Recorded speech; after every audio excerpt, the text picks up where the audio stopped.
Kita merasa aneh. Kita produsen kelapa sawit terbesar di dunia, tapi harga kelapa sawit ditentukan di negara lain. Saya mengatakan kepada menteri-menteri saya, nampaknya Pak Prabowo tak puas hati dengan cara Indonesia menjual produk komoditi mereka. Produk komoditi ni termasuklah minyak sawit, nikel dan juga arang batu. Kita ambillah contoh minyak sawit. Dekat Indonesia ni sebenarnya mereka adalah pengeluar terbesar minyak sawit dan sepatutnya boleh kawal lebih banyak keuntungan harga dan juga aliran ekspor global. Cuba korang tengok pada OPEC.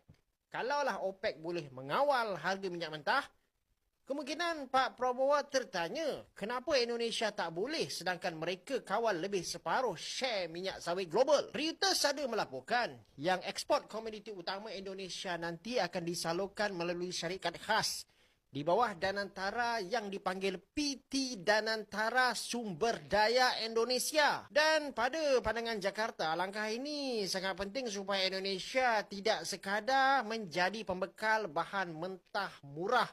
Prabowo tak puas hati dengan Malaysia. Menurut Presiden Indonesia tersebut, beliau kesal harga minyak sawit ditetapkan oleh negara lain walaupun Indonesia merupakan pengeluar nombor 1 minyak sawit di dunia. Dan daripada carian yang kita boleh lakukan, kita mendapati penanda aras bagi harga minyak sawit adalah berdasarkan Crude Palm Oil Futures ataupun FCPO yang didagangkan di Bursa Malaysia. Jadi betul lah rasanya Malaysia yang dimaksudkan oleh Prabowo.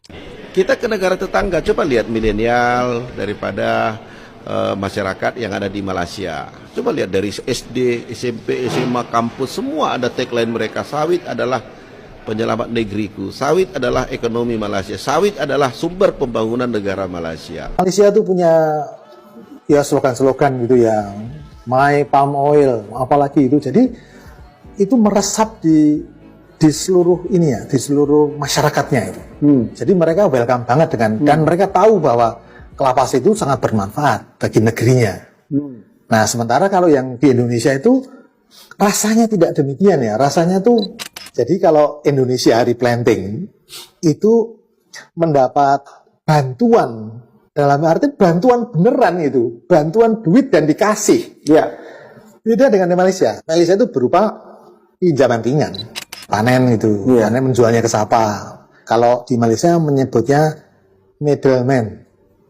Tapi kalau di Indonesia kan sebutannya jelek banget, tengkulak. Sawit di Malaysia itu ditanam di bekas tailing timah. Tapi hutan-hutannya tidak dibongkar. Kita ini di Indonesia sudah dari awalnya sudah